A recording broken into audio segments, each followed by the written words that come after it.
मी अगदी थोडक्यामध्ये बोलतो कारण मी बरंचसं लिहिलेलं आहे पण ते मी त्याच्या हवाली केलेलं आहे तर आपल्याला द्यायचं ते लिहिली.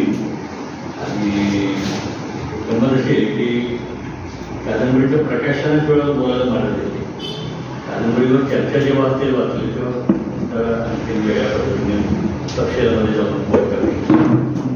कादंबरी मी माझ्याशी वाचलेली आहे तर मला जे म्हणायचे मी ते तपशिलामध्ये लिहिलेलं. आता तुमच्या पुरतं बोलायचं झालं तर तुमच्या ठिकाणी कादंबरी तुम्ही वाचलेली नाही. दोघा ठिकाणी चौघांनी वाचलेली असेल तुम्ही वाचलेली नाही वाचक म्हणून आणि आपण हे प्रकाशन करून लोकांना कळवतोय की त्याची कादंबरी प्रकाशित झाली आहे तर ती का वाचावी कशासाठी वाचावी एवढाच माझ्यापुढचा मुद्दा आहे. मी काही मुद्दे काढलेले आहेत त्याच्यात अगदी थोडक्यामध्ये काही मुद्दे मांडतो मी म्हणजे आपल्याला पुढे जाते.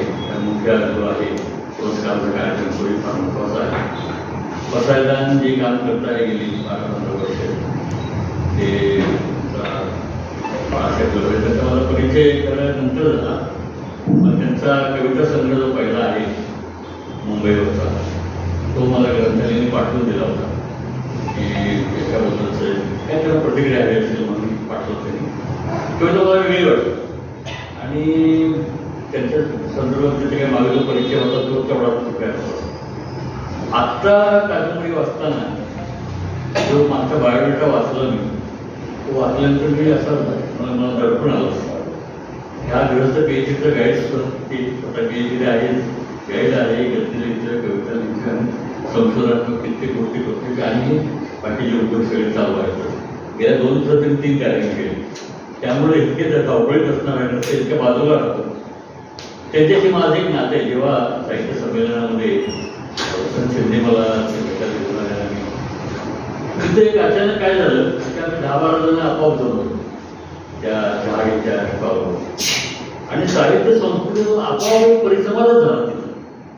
आता बघून काय एक तासभर चांगला लागला. मी चहाला गेलो मग वडे आले भजी आली मग पुन्हा चहा आला पुन्हा वडे अशी वाढत गेली संख्या आणि 15-20 जणांचा एक ग्रुप जमला आणि असं एक आदान प्रदान झालं. त्यामध्ये आपोआप एक दोस्ती काय म्हणा म्हणजे वाङ्मयाने भूमिका घेण्याची वेळ असते आणि थोडं काय आमच्या वाङ्मयाच्या क्षेत्रामध्ये तुम्हाला लबाड बोलतो आणि खरं नाही बोलत. लबाड बोलण्यापेक्षा एकतर बोलतच नाही पहिली गोष्ट म्हणजे मनात तर बोलत नाहीच असते. समोर एक बोलतात आणि मागे एक बोलतात ते फार वाईट असतं. कुठल्याही ठिकाणी कुठे चळवळीमध्ये वाईट असतं सांस्कृतिक पर्यावरणामध्ये वाईट असतं. आता मी 2-4-5-6 संस्थांमध्ये काम केलेलं आहे. साहित्यिक सांस्कृतिक शैक्षणिक सगळ्या संस्था भटक्या विरुद्धच्या कामापासून ते अगदी मध्यमवर्गाच्या रंगमंचापर्यंतच्या इतक्या गोष्टीमध्ये या गावामध्ये सांस्कृतिक पर्यावरणामध्ये पाहिलं मी कधीही गोष्ट टाळली की जो मला गैरहजर आहे ना त्याच्यावर बोलायचं असंच बोलायचं. डॉक्टर हजर आहे ना डॉक्टर समोर बोलायचं त्याला काय बोलायचं. डॉक्टर गैरहजर बोलायचं नाही त्यावेळी. हे काय होतं विस्परिंग जे असतं की नाही त्याने आपण माणसं खेचतो आणि त्याची गुणवत्ता जी आहे आपल्याला जवळची माणसं कळत नाही त्याचं कारण ते आहे. आपल्याला आपण म्हणतो ना माझं सासरी जेवढं परिस्थिती म्हणतो कधी गेलाच नाही ना तो आतमध्ये हे आपण टाळतो.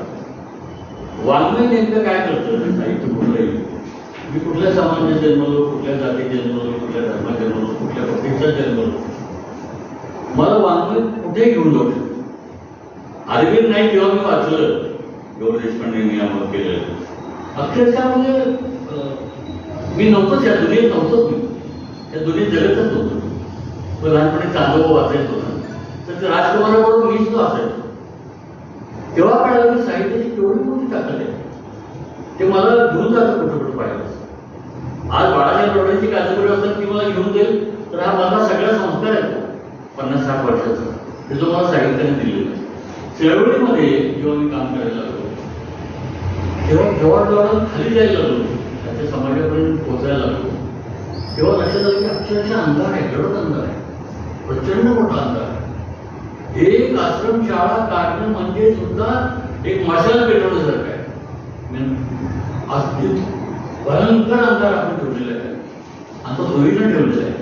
प्रकाश जाऊ दिलेला नाही आणि मग नंतरच्या लोकांनी काय केलं, ज्यांनी ते टेबे लावले गेले ते ना, त्याचे प्रकाश आपल्यापुरतं कसा राहील ही काळजी, माणसं तिथंच आहे. हे जेव्हा विलासराव पुढचं सगळं पाहत असताना मग साहित्य मला त्याच्यामध्ये दिशा दाखवतं, ते कुठं चालू कसं चालू. टागोर म्हणाले दुसरं, मी कुठून आलो आहे, कुठे येऊन उभा आहे आणि मला जायचे कुठं. साहित्याशिवाय आणि कुणी खरं बोलण्याची शक्यताच नाही. बोललं तर कधीच खरं बोलेल. कादंबरीकाराबद्दल तो सांगता यायची परिस्थिती आहे, तर तोही पुढे सांगावून कादंबरीचं मला माहिती नाही. आमच्याकडे स्पॉन्सरशिप नावाचा जो प्रकार आलेला आहे तो एक इतका धोकादायक वाटायला लागला मला. चक्क लिहून देतात मला पाहिजे तसं. इतिहास बदलण्याची जी प्रक्रिया आहे. बाळासाहेब लबडे जेव्हा मोठ्यांची वेळ कुणी म्हणेल की काय लहान मुलांची कादंबरी काय नाही, ती मोठ्यांच्या डोळ्यात अंजन घालणारी कादंबरी. हा फॉर्म जेव्हा एखाद्या कलाकाराला साहित्यिकाला घ्यावा लागतो तेव्हा आम्ही परिस्थिती काय निर्माण केली पहा, त्याला आम्ही खरं बोलू देत नाही. कशाच्या मागं तरी अलीकडे तुम्ही पाहिला असेल मराठी साहित्यामध्ये आत्मचरित्रातून कादंबऱ्या खूप आल्या. नेमाडे काही म्हणाले तरी ती पोचलं ही आत्मचरित्रातून कादंबरी आहे. त्यांचं पत्र आहे आई ओरडते माझ्या नावाने, तू सगळं आपलं लिहिलं त्यामुळे. आणि बाप सगळ्यांना सांगतोय बाहेर की नाही लेखकाला स्वातंत्र्य असतं, ते सगळेच असतात त्यात. बाप स्वतः बाजूला करतोय. आई सरळ म्हणते आता मी तो लिहिणार आहे आणि मी त्या देशमुखाला पाठवतो, माझी छाप इतकं ती स्वतःच आहे. लपवायचं कशाला, काहीच कारण नाही. नेमाण्याची जी PhD आहे तो समजेल की काय कारणातून असतं ते. तर या सगळ्या साहित्यिक जेव्हा अभिसरण्याच्या प्रक्रियेतून आपण जात असतो तो साहित्य मला, मी जिथे जन्मलो नाही, मी जिथपर्यंत पोहोचू शकत नाही तिथपर्यंत मला घेऊन जातो आणि अभिसरणाची प्रक्रिया गतिमान करतो. मी यांची बालाबाईची कधी कादंबरी गोठो असतो ना, छोटा होतो. हे साहित्याची ताकद आहे. आमच्या दासूच्या मुलीने यांच्या पुस्तकाला कव्हर केलं. एवढा मोठा लेखक, माझ्या समकालीन पिढीतला अत्यंत शिस्तबद्ध लेखक दोन आहेत, रंगनाथ पठारे आणि म्हणजे मी पठारेच्या घरी मी झोपलोय. हा जाऊन बेट ऑफ 5 टेनिसचे गेम खेळून येऊन मला उठवलं. म्हणजे जरा नाट्यवेट्य परत झोपू, मला जरा दुसरे खेळ खेळायला जायचं आहे. तिकडे गेला, सगळ्याचा व्यायाम करून पुन्हा टेनिस खेळायला गेला. तो कवी एक निश्चित 1500 पाण्याच्या कादंबरीला शिस्त लागते, फार दम मोठा लागतो. कवी तुम्ही मग म्हणाल बँकेच्या पाठपुऱ्या कागदावरती कविता लिहिली काम खूप असतं. जसं काय बँकेची स्टेशन थोडी वाढवली असते. जेव्हा मी या 2 कादंबऱ्या आता परवा लिहिल्या 2-3 वर्षापूर्वी, या 2 पाठीचं धिरडे करून घेतलं, माझं जुने वाढवून घेतलं. आता मी पट्टा लावून उचलेला आहे, 750 म्हटलं. पण ते सवय आपल्याला कोणाला डिस्ट्रिक्ट करण्याची किंवा स्वतः द्यायची सवय. मी या माणसाने किती गट्ट घेतलेले आहेत. जेव्हा बाळासाहेबांची कादंबरी वाचतो, सत्यानंतर एक झालं की आता मॉडेल्स म्हणजे आपण ते 50-60 पुस्तकं सातत्य लिहिणं आणि तसंच विचारलं. कादंबरी एक नाही सर म्हणजे काय त्यांना मला लिहिताना काम इतकं ते अंगवळणी पडलेलं आहे.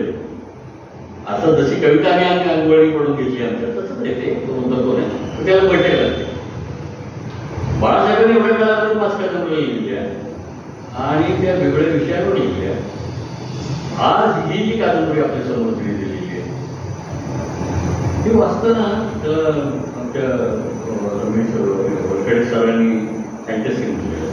असं मान्य नाही मला फॅन्टसी कशी आहे म्हणजे का, ते लहान मुलांच्या वगैरे गोष्टीमध्ये फॅन्टसी वगैरे ठीक आहे.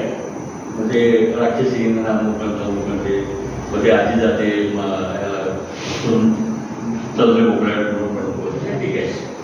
पण याच्यामध्ये हा माणूस जाणकारपणे असं विश्व तयार करतोय की ते खोटं आहे, पण ते खरं तुम्हाला वाटेल किती आहे. म्हणून फॅन्टसी नाही, हे वास्तवच आहे. मग मला दुसरा प्रश्न पडला सामाजिक कार्यकर्ता, लेखक कशाच्या मागे लपतोय का? तो समोर येऊ इच्छित नाही का? घाबरतोय का त्याला? बाहेर काहीतरी वाईट वातावरण आहे का? त्याला बोलू दिलं जात नाही का? त्याला मनातलं मांडता येत नाही का? म्हणून तो मग अशा आडपत्राने सांगतो का? आम्हाला आणीबाणीच्या काळामध्ये करून तर हिसाब त्याची कथा सांगायची लागवडचं केंद्र आहे, पण हिसाब नसल्याच्या कथेचा असा अर्थ काढता येतो. पण तरी शेकडो व्याख्याने दिली त्या काळात आणीबाणीमध्ये, तर अटक झाली कारण त्यात सिद्धच करता येतो. तसं हा लेखक असं का करतो? म्हणजे मला वेळा विचार पडतो, त्यांनी लिहिलं काय तर भाग वेगळा. या लेखकासाठी मी आज अशी व्यवस्था करू शकलेलो नाही की त्याला मोकळे मांडता येईल. आता बोर्डे म्हणत होतं तसं काय स्वातंत्र्य असतं, कुठं स्वातंत्र्य असतं, किती मोकळे मांडणे साहित्यिकांनी व्यक्त करता येईल. रशियन क्रांतीच्या नंतर त्यांनी चित्र प्रदर्शनं भरून गेलेली आहेत अशी, त्याच्यावर फवारणी केली पाण्याची आणि जगातली उत्कृष्ट चित्र नामचेंज झाली. ग्रंथालय जाळली गेली, नालंदा जळत होतं कित्येक दिवस, कित्येक वर्ष. याचा अर्थ काय टाकायचं तिथं. मग हा लेखक एक असा विषय तयार करतोय जे खोटं आहे पण खरे मांडायचं आहे, त्याची मॅजिक रिअलिझम.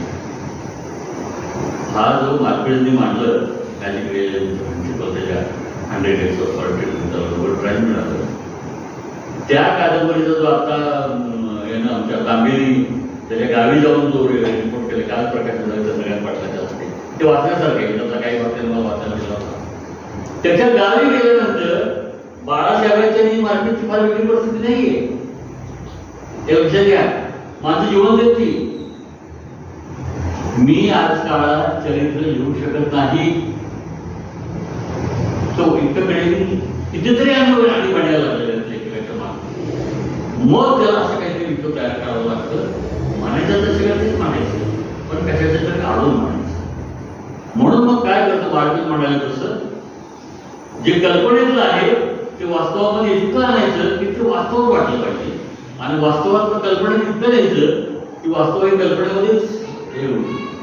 हे जे कल्पना करणं आहे की नाही बाळासाहेब निगडित आहे, हे करण्याशिवाय पर्याय जातात. कारण का त्यांची जी प्रेम आहे फुले आंबेडकर गांधी मार्च आणि तुकोबा सेंटरला. लक्षात ठेवा मी काय म्हणतो ते.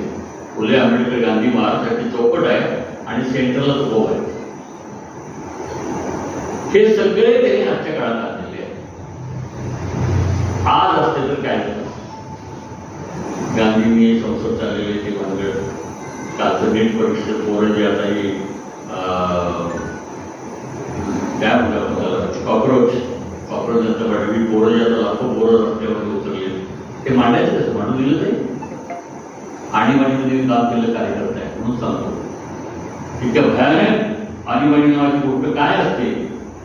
म्हणजे आम्ही लिहायला लागलो भारताचा दुष्काळ आला आणि 75ला आणीबाणी आली, तेव्हाच आम्ही लेखक म्हणून भारताशी जोडले गेलो.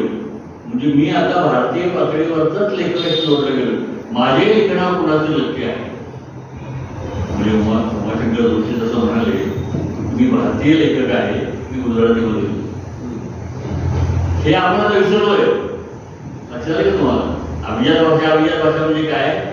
मी एका मोठ्या चक्राचा भाग आहे, तुझं वेगळंच व्हायचं नाही ते. मी भारतीय लेखक आहे आणि मराठीमध्ये असं जोडून घ्यावं लागेल तर ते कॉन्स्टिट्युशनशी जोडलं जाईल, आंबेडकरांशी जोडलं जाईल. इतकं लिहिण्याचं स्वातंत्र्य आपण ठेवलंय का? या गेल्या 10-15 वर्षामध्ये इतकं विराट चित्र आहे सर्व क्षेत्रामध्ये, कलाकारांपासून, पत्रकारांपासून, बातमीदारांपासून, संपादकांपासून, लेखकांपासून सगळ्यांच्यावर न दिसणारा दबाव आहे. आणि बाळासाहेबांना म्हणायचं काही त्याची गंमत अशी आहे. मला म्हणजे त्यांनी जे उल्लेख होता मला त्याच्यामध्ये नायक ह्याला नायक नाही आहे कादंबरीला, न नायक सुद्धा नाही येतो, तो निवेदकच आहे. तो तुम्हाला घेऊन जातो सगळीकडे. त्याचं नाव कबीर आहे, त्याला आडनाव नाही. बाळासाहेब वाटायचं पडू इच्छित नाही, नकोच. धर्म जा आपला आडनाव आले की जात आली, पोटजात आली, धर्म आला, सगळं आलं. आता आपण स्ट्रक्चर करून ठेवलेलं आहे. जेव्हा मी केरळला गेलो तेव्हा माझ्या कवी संमेलनाच्या अध्यक्ष ONV कुरू ते ज्ञानपीठ मिळालं, पहिलं ज्ञानपीठ मिळालं. ONV कुरू ते सिनेमा गाणी गेली, त्या माझ्या परिचय झाला. ते ONV म्हणजे काय पण समजून घ्यावं लागलं. ते घराणं, गाव, कुरूप त्यांचं नाव आणि सगळ्यांची नाव. माझं माझं प्रमाण कोकण तसं त्यांच्याकडे नव्हतं. ते पेटी उषा तिकडची प्रकारची ते त्याची घराण्याची नावं नाही, ते तुम्हाला तिथे कळतच नाही. आता हा विजय आलाय, हा विजय मुख्यमंत्री झालाय, हा दलित आहे हे लोकांना माहितच नाहीये, कळतच नाही त्या नावावरून. काय तो जोसेफ आहे म्हणून कळाला की तो ख्रिश्चन आहे, ते स्वतःने शपथ घेतल्यानंतर कळालं. आदरवाईज चंद्रशेखर CJ विजय त्याचं नाव आहे. हे त्यांनी जाणकारपणे केलेलं, हे आपल्याला घडलेलं नाही. तिथे चळवळ झाली, पेरेरांची मोठी चळवळ झाली. मी गेलो तिथं देवळामध्ये, देव नव्हताच, आरसा होता. आरसा होता आणि ही तिथं झालेली मोठी चळवळ आहे. देवच काढून टाकलं. ही प्रगल्भता आहे की नाही, ही दिल्याशिवाय लेखक येत नाही. केरळमध्ये एवढ्या भेटणाऱ्या लेखकाच्या इतक्या प्रती विकल्या जातात. चार पडलो, माझ्या पहिल्या संग्रहाच्या 1000 प्रती विक्रीला 10 वर्षे गेली. तिथं त्या काळात त्या पोरांची 3-3, 4-4 कविता संग्रह निघालेली आणि ते हातोहात केले गेले. त्याचे एक लक्षण त्यांनी केलेलं. मग लिहिण्याचं बळ येतं ना. आज 2026च्या जूनमध्ये आपण बोलतोय, बाळासाहेब लवडेला एक पांघरून घ्यावं लागतं स्वतःला यायला पॉल. ज्या गावातील नोकरी करताय त्या गावाची माझा संपर्क आहे. मी जे पाहिलेलं ते गाव, ते आज मी मांडायचं म्हटलं तर माझं सगळं इतकं भयानक विश्व आहे. त्यामुळं हे सगळं करत असताना जेव्हा तो जो कबीर आहे त्या कबीराचं काम सोडलेलं नाही. सगळ्या हातामध्ये मोबाईल आलेला आहे. 140 कोटी लोकांच्या मध्ये जर 100 कोटी लोकांच्या हातामध्ये मोबाईल आला तर मेलेल्या रोजगाराला पोटवणं कामच होणार नाही का? एकटा पोटवून तो पोटा मध्ये तो भवा सगळं बघत असणार, त्याला काम नाही, काय नाही. एखाद्या पार्सल एखाद्या बाईला दुपारी द्यायला जायचं, तुझा वाईटा किती म्हणते, आता कसं दुपारच्या वेळेला आणताय तुम्ही, माझी जोड डिस्टर्ब करताय, मी तेहीच वाईट द्यायची हा नोकर साधा. हा जो विचार होतोय हा लेखकाचा वेग आहे. लेखकाच्या कबीराच्या जागेवर लेखकाचा वेळ आहे. आणि तो विचार करताना त्याला एक त्याच्या आधीच्या पिढीमध्ये कबूतर होतं पत्र घेणार राहणार. तसं आता अलीकडे कबूतर ही त्यांची एक मोठी छान निर्मिती आहे. मला ते आवडतं तो प्रकार, म्हणजे लेखकाची निर्मिती म्हणून. कबीरापर्यंत मी समजू शकतो, ठीक आहे, ठीक आहे सर, ठीक आहे. पण त्यांनी त्यांची कबूतर तयार केलेले ना ते असं आहे की ते लेटेस्ट आहे, लेटेस्ट AI ने केलेले. त्याच्याकडं सायन्स ज्ञान आहे आणि ते तुम्हाला ते कबीराला सूचना करतं, हा काय म्हणजे अमुक काय हे होणार आहे. ते जातं कुठतरी काहीतरी माहिती घेतं, परत येतं, आता हे होणार आहे. लक्ष्मणसाठी लोक असं म्हणाले, धर्म जगण्याला पाठ करून असतो, सायन्स जगण्याला सामोरं. म्हणून ते काय म्हटलं, मी काल हे बोललो ना, मी थोडा आता आज हे नव्याने असं गांधीजी म्हणायचं, माझं नंतरचं विधान महत्वाचं आधीच जोडून. तसं सायन्स हे दररोज अपडेट होत असतं, दररोज अपडेट होत असतं. त्यामुळं धर्मासाठी ते एक पोझिशन घेऊन वाटून जगायला उभं राहिलं. बाळासाहेबांच्या पुढं हा एक मोठा प्रश्न आहे की यातून कशी वाढणार आहे. मग त्यांनी विज्ञानाला जवळ केलं आणि विज्ञान तुम्हाला काही गोष्टी धोक्याच्या इशारे आधी दिलं असतं, तुम्ही गाफील होता. तुम्हाला हे माहीत नसतं की विज्ञानाने काय सांगितलं. विज्ञानाचा आपण उपयोग आपल्या जुन्या रूढी परंपरा बळकट करण्यासाठी करतो. विज्ञानाचा उपयोग हा आपण जसं घरनं बांधण्यासाठी केला, आणि काही लाईट आली आपल्याकडे, आणखी काही विकास झाला, हे केलं. त्याचबरोबर आपण हेही केलं की आपले सगळे उत्सव त्या विज्ञानामध्ये आणखी दोषात कसे होतील आणि लोक जेवढ्या वेगाने मार्ग घेता येतील तेवढं केलं. विज्ञानाचं हे काम नाहीये. ज्या वेळेला जपानवर बॉम्ब पडले अमेरिकेचे, आधी अमेरिका सगळे जगाचा पोलीस होऊन आणि कुठे तू त्या राष्ट्राध्यक्षाला उचललं त्यांनी. या पद्धतीने त्यांनी बॉम्ब टाकले. त्यानंतर आईन्स्टाईन इतक्या डिप्रेशनला गेले स्वतः, पण त्यांना चांगलं व्हायरल मारलं जातं. कित्येक काळ ते आपल्या बरोबर सतत व्हायरल मारलं जाते. म्हणजे जेवढा कसा केला ते ही मोठं इंटरेस्ट काय ठेवलं, कशाला ठेवलं, यासाठी ठेवलं, माणसाच्या विकासासाठी ठेवलं.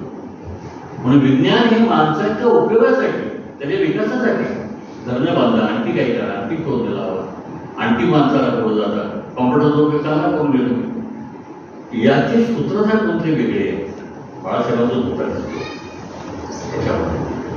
म्हणून हे ज्यांनी ताब्यात ठेवलेलं आहे सगळं, आपल्या अपवाद, चंगळवाद, मॉल, नंतर काय कॅफेज, कॅसिनोज, आवाज. विचार करायचा नाही तुम्ही, विचार करायचा नाही, बोलायचं. बोलणं महत्वाचं आहे. आवाजात बोलू शकत नाही तुम्ही. जेव्हा तुम्ही विचार करत नाही तेव्हा तुम्ही बोलत नाही, आणि जेव्हा तुम्ही बोलत नाही ना त्यांना असे मोठे हवे. आणि मग बाळासाहेबांना असं वाटतं कादंबरीकाराला की माणसं बुटकी होत चालली, भोपाळाकडे वळलेली माणसं बुटकी आहे. पण त्याच बेटावर तिथं ते तो त्याने घेऊन जातं त्या कबीरला, तिथं बाकीची माणसं उंच आहे, नेहमीसारखे.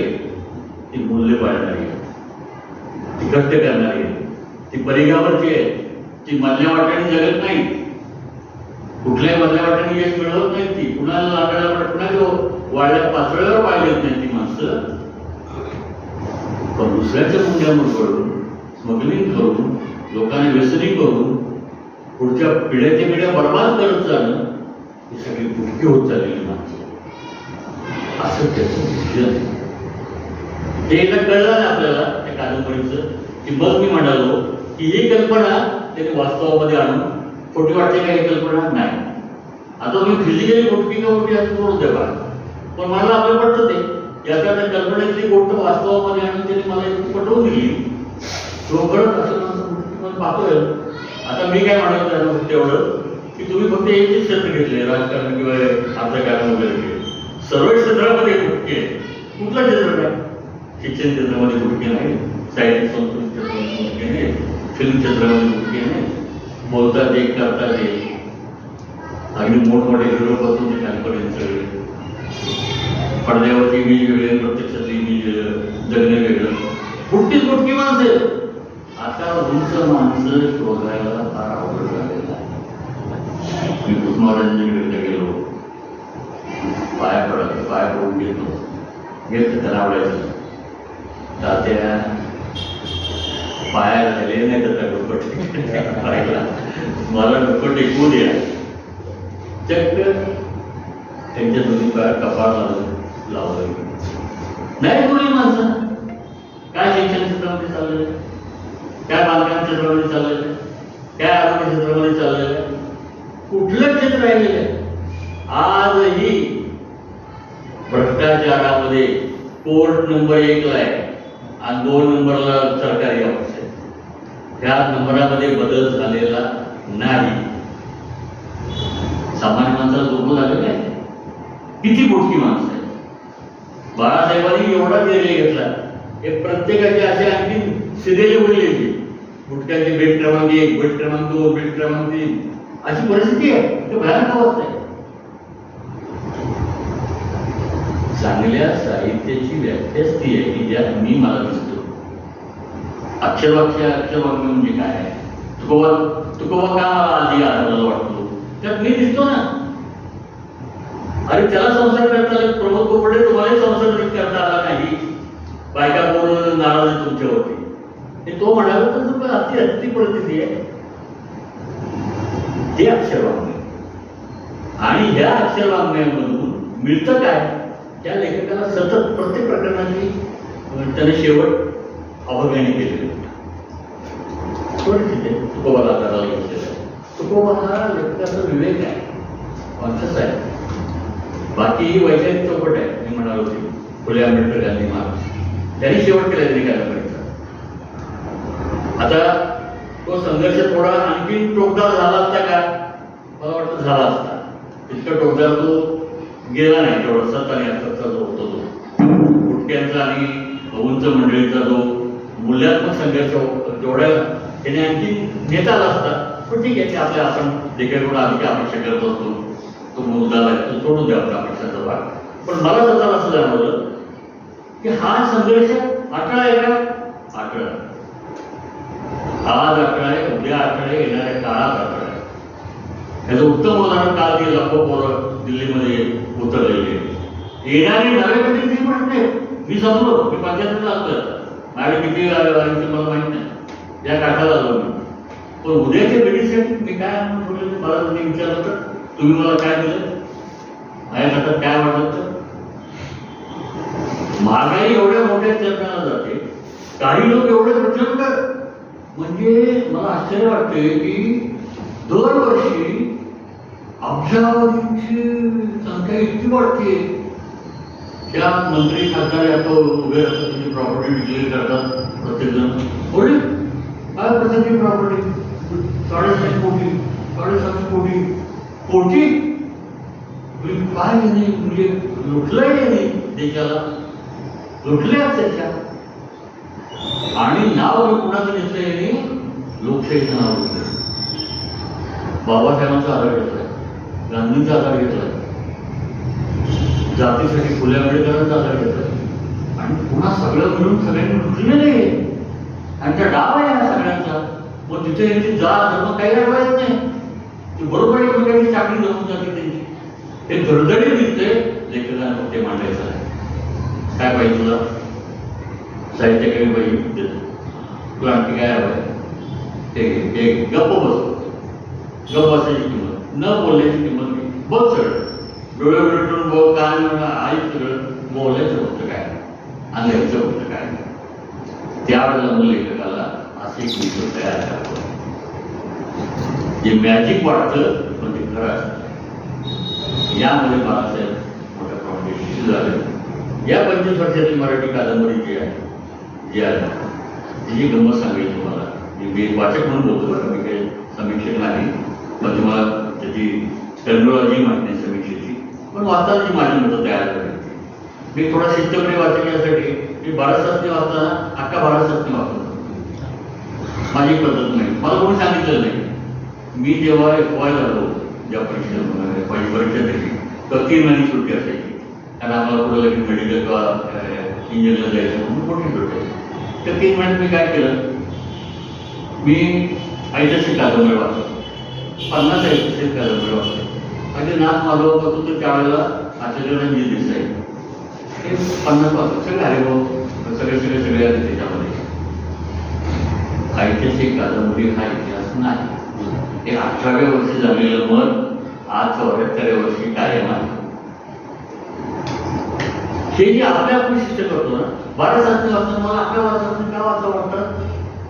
काळ आहे, त्या काळाचा तो लेखक प्रॉडक्ट आहे. आणि तो काळाला कशी प्रतिक्रिया, प्रतिसाद, विरोध करतो किंवा काळाला सुसंगत विसंगत काय जे असेल ते मांडत राहतो, हे महत्वाचं आहे. म्हणून पुस्तकाच्या कवितेच्या आमच्या याच्यामध्ये काळ कुठल्या काळात लिहिलेली कविता त्यासाठी महत्वाची. त्यासाठी आज लिहिणारा लेखक 2024 आहे. हा जेव्हा 50 वर्षांनी वाचला जाईल तेव्हा काय परिस्थिती असेल मला माहिती नाही. आणखी कुठं जाणार होतं, कुठला विचार चालू आहे हे माहित नाही. आजच असा आरोप होतोय की न दिसणारी इमर्जन्सी आता इकॉनॉमिक्स मधली चालू आहे. तिच्याबद्दल बोलत फक्त कोणी नाही, आणि बोलला लेखक. बाकी बोलणारे कोणी बोलणार नाही, नेते बोलणार नाही, तिथं संबंधी बोलणार नाही.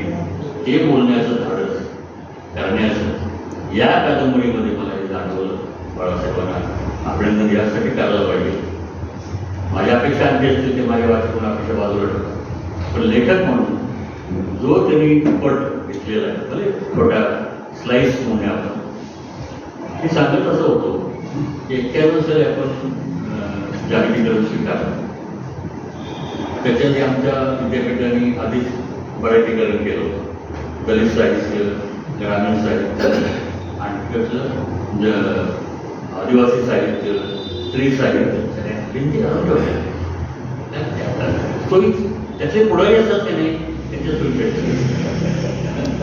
त्याचं माझ्यासाठी काही गरज नाही. माझ्या शब्दामध्ये मी जेव्हा एक वेळ पारोटा इंटायचो खेड्यापाड्याला, एक वेळ पारोटा किंवा एक वेळ मसनवाटा किंवा चळवळीसाठी, तेव्हा माझ्या बॅगेमध्ये नांदेड रसाळे असायचं आणि मंगेश पाडगावकडे असायचं, नारायण सुर्वे असायचं. मला अडचण नव्हती कारण मी नॉन अकॅडमिक असल्यामुळे मला मला मला सगळ्यांचं माझी आवडती कविता इंद्रसंत होती त्या काळात. जेव्हा ती नुसते शिवसेनेमध्ये आपल्याला तुझ्या मार्गाने मी आता जगून 10 वर्ष संसार केला पाहिजे आणि त्याच्या आयुष्य मी वातात झाली सगळी. ती आजही विधुरीची वातात आहे ना, आधी ते मला आधी ती पडते.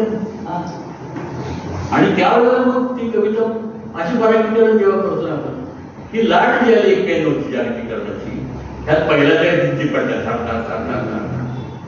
त्या भिंती पडल्यावर आता लेखक गडबडले. आता काय करायचं? गेल्या 25 वर्षातले अभ्यास करा तुम्ही प्राध्यापक म्हणजे माझा विषय नाहीये, तुम्ही विषय पहा. या 25 वर्षामधल्या कादंबरीमध्ये जे मान्यवर लेखक होते आधीच्या दलित ग्रामीण अमुक त्याच्यातले, यांना प्रयोग करण्याशिवाय पर्यायच राहिला नाही. वाचणार प्रयोग करायलाच पाहिजे. ते हिंदीमध्ये आधीच झाले आणि इंग्लिशमध्ये तेव्हा झाले. आत्ता आम्ही तिकडे वळालो कारण आमचं हे भांडवल होतं सांगायचं, वास्तवादी समोर दिसणार, संपलं ना. आता नवं निर्माण केलं पाहिजे काहीतरी.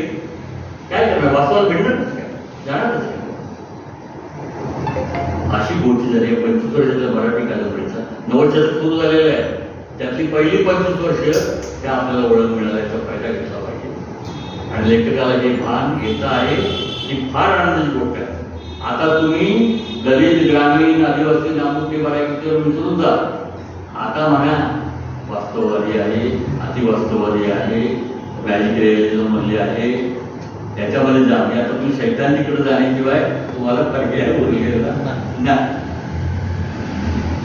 तेव्हा ही कादंबरी ते दाखवते असं मला वाटतं. याबद्दल मी त्याचं अभिनंदन करतो. आणि अशाच पद्धतीने त्यांनी प्रयोग करावे, स्वतःला अभिव्यक्त करायला थांबू नये आणि लिहितं राहावं. शेवटी गमत असे, तुम्ही जो लेखक कवी साहित्यिक असताना त्याची किंमत द्यावी लागते.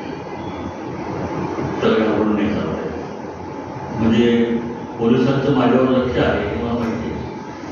आज मी इथं काय बोलणार आहे हे स्वतः त्यांच्याकडे नोट होत असेल. आजचा विषय तर आपण नाजूकच आहे, थेट पॉलिटिकल. ही कादंबरी नुसती वास्तववादी आहे का?